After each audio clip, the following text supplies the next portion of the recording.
Trusses are everywhere. They are used in bridges, antenna towers, cranes, even in parts of the International Space Station. And for good reason. They allow us to create strong structures while using materials in a very efficient and cost-effective way.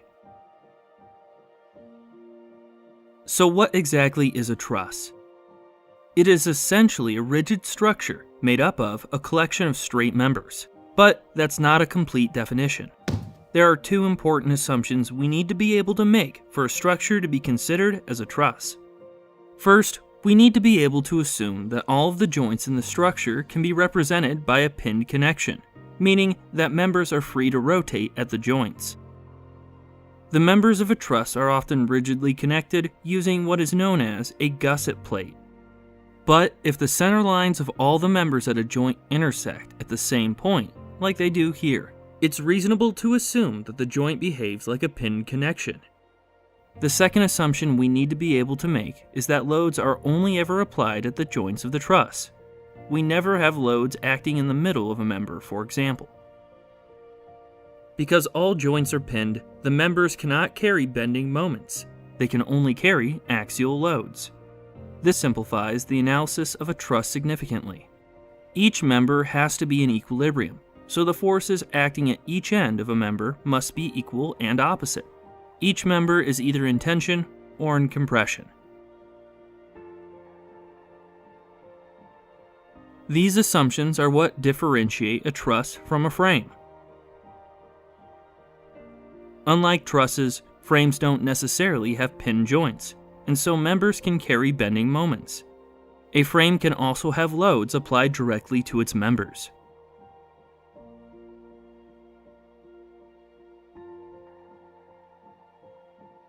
The base shape of a truss is three members connected to form a triangle. If a load is applied, the angles of the triangle won't be able to change if the length of each of the members stays the same. This means that the triangle is a very stable shape which won't deform when loads are applied to it, and so it is a great base from which to build a larger structure. Joining four members together does not form a stable structure. The angles between members can change without any change in the length of the members, and so using a four-sided shape as the base for building a truss would be a terrible choice. An easy way to stabilize this configuration is to add a diagonal bracing member to split it into triangles. We can start with our triangle and build it out to form a structure. There are a lot of different ways to build a truss, but there are some particularly popular truss designs that you will see again and again, and so they are referred to by specific names. The one shown here is a Fink roof truss, but there are many more, as you can see here.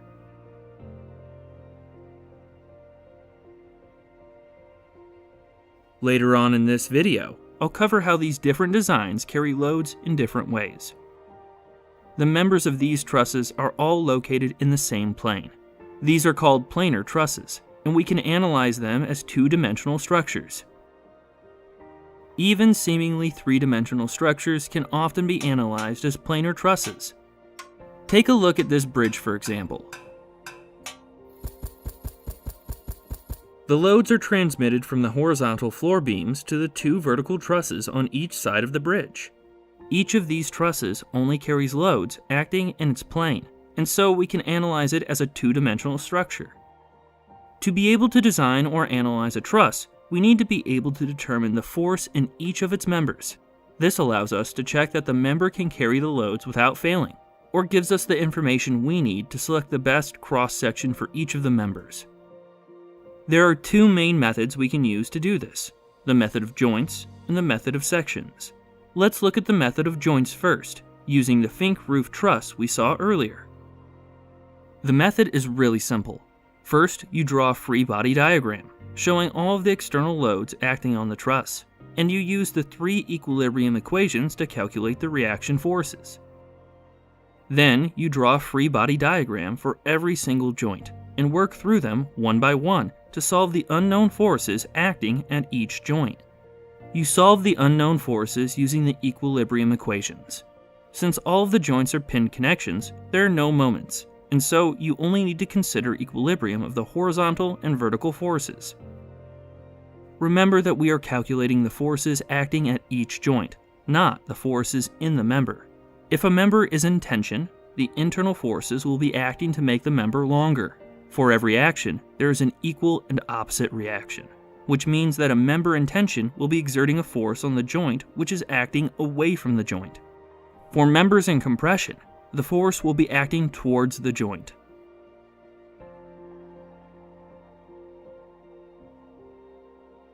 Let's work through an example for a slightly simpler truss. First, let's draw the free body diagram and determine the reaction forces using our three equilibrium equations. Taking equilibrium of the horizontal forces, the horizontal force at joint A must be equal to 0, because it is the only force in the horizontal direction. Taking equilibrium of the vertical forces, the reaction forces at joints A and E must sum up to 20 kilonewtons. Both joints are located at the same distance from joint C, so taking equilibrium of the moments acting about joint C, we can calculate that they both equal 10 kilonewtons. Now let's determine the forces acting on each joint. Since we don't know yet which members are in tension and which are in compression, it's easiest to just assume that all of the members are in tension, and so we'll draw the internal forces as pointing away from each joint. If we end up with negative values for these forces, it just means that we guessed wrong, and the member is actually in compression. Now we can work through each of the joints, starting with joint A. Analyzing trusses involves a lot of resolving forces to different angles. So if you want to be good at it, you're going to need to remember your trigonometry. Here's a quick reminder.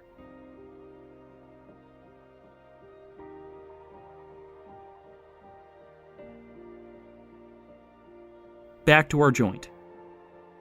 All we have to do is apply the equilibrium equations to determine the unknown forces at joint A.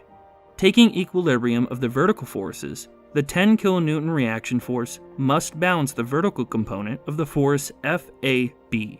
And so we can calculate FAB as negative 10 divided by sine of the angle of 60 degrees. Taking equilibrium of the horizontal forces, we get that the force FAC must balance the horizontal component of the force, FAB, and so is equal to 5.8 kilonewtons.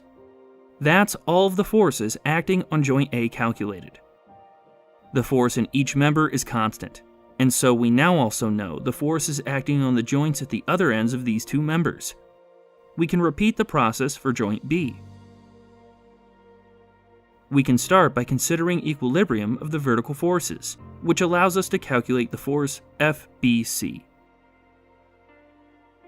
And then we can consider equilibrium of the horizontal forces to calculate FBD.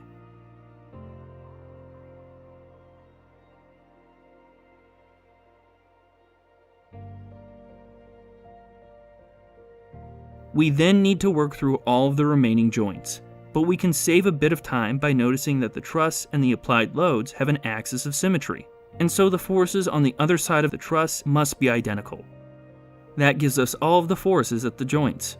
We can show which members are in tension and which are in compression, like this. One thing you'll notice as you analyze trusses is that some members don't carry any loads at all. We call these zero force members. There are two main configurations where we have zero force members. The first is where we have three members connected at a single joint, and two of the members are aligned. Here, only one member has a component in the vertical direction, and so to maintain equilibrium of forces at the joint in the vertical direction, the force in this member must be 0. The second configuration is when we have only two members connected at a joint, and the members are not aligned. Only one member has a component in the vertical direction, and so both must be zero force members. By the way, this is true regardless of how the members are oriented, because we can rotate the orientation of the coordinate system we are using to apply the equilibrium equations. These two configurations only contain zero force members if there are no external loads acting at the joints. If we have external loads, there will be components in the vertical direction, and so these will not be zero force members. Let's look at an example. At this joint here, we have two connected members. The members are not collinear, and there are no external loads, so they must be zero force members. And at this joint, we have three members, of which two are collinear. The vertical member must be a zero force member. We can remove these members, and so have a much easier starting point for solving the truss. You'll notice that we haven't removed the two members at this joint. That is because there is an external load acting here, and so these can't be zero force members. You might be wondering why anyone would bother including zero force members in a truss if they carry no loads.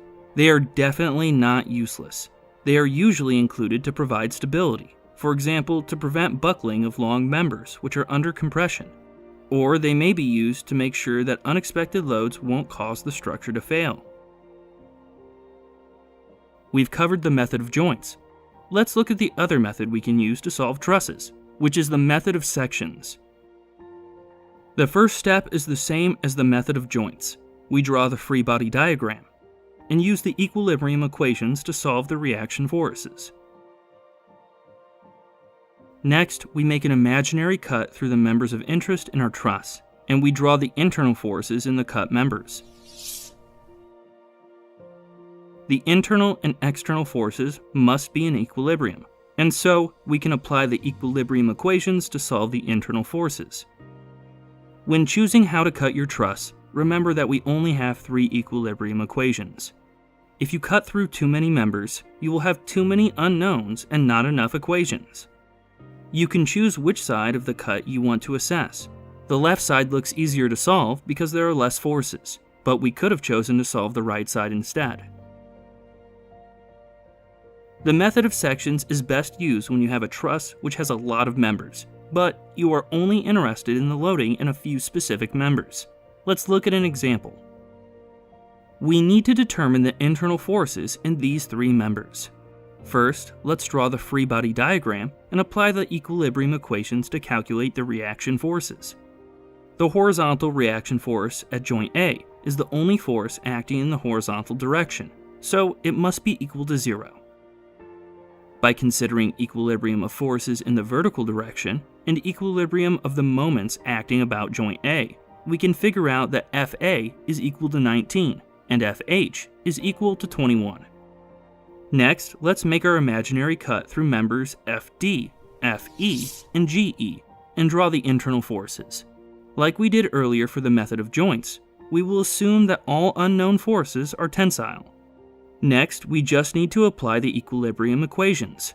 The force in member FE is the only unknown force with a component in the vertical direction, so that's a good place to start. The diagonal members are all at 45-degree angles, so by considering equilibrium in the vertical direction, we get that the force in member FE is equal to 12.7 kilonewtons. Now let's consider equilibrium of moments acting about joint F. This is a good joint to choose because 3 of the 5 forces in this free body diagram have a line of action passing through F, and so only the force in member GE and the 21 kilonewton reaction force generate a moment about this joint. Both forces are located at a distance of 2 meters from F, and so we can conclude that the force in member GE is equal to 21 kilonewtons. Finally, we can take equilibrium in the horizontal direction to calculate that the force in member FD is equal to negative 30 kilonewtons. And that's it. We've calculated the internal forces in the 3 members we were interested in. 1 member is in compression and 2 are in tension. If it is possible to determine the reaction forces and the internal forces in the members of a truss by applying the equilibrium equations, the truss is said to be statically determinate. Real-life structures sometimes contain more members than are needed for the structure to be stable, as this makes them safer.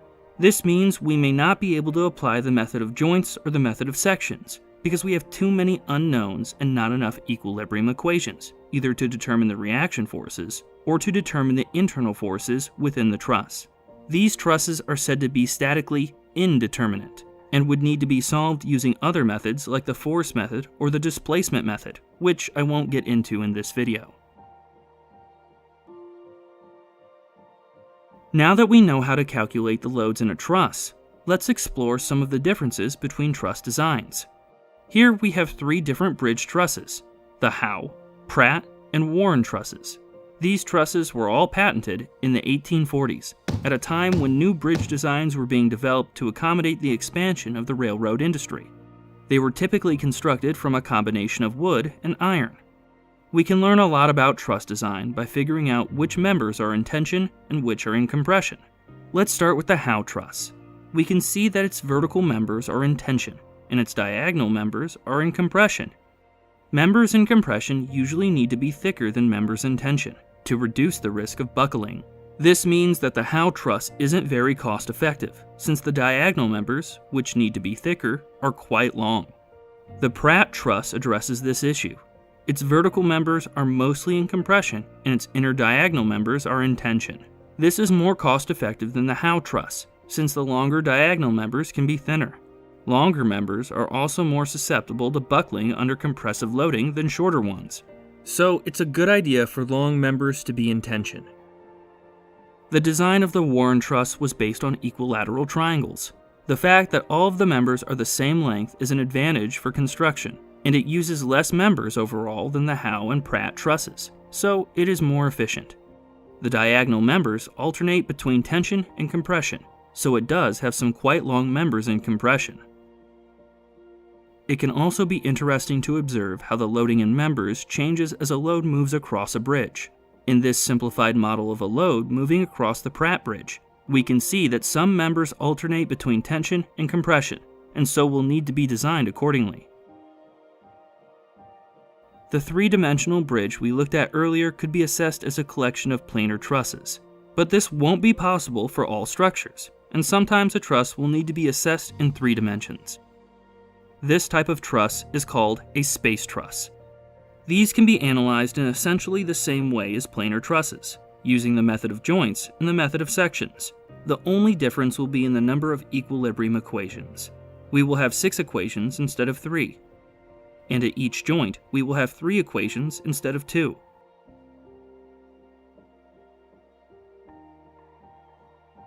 That's it for now. Thanks for watching, and as always, please remember to subscribe.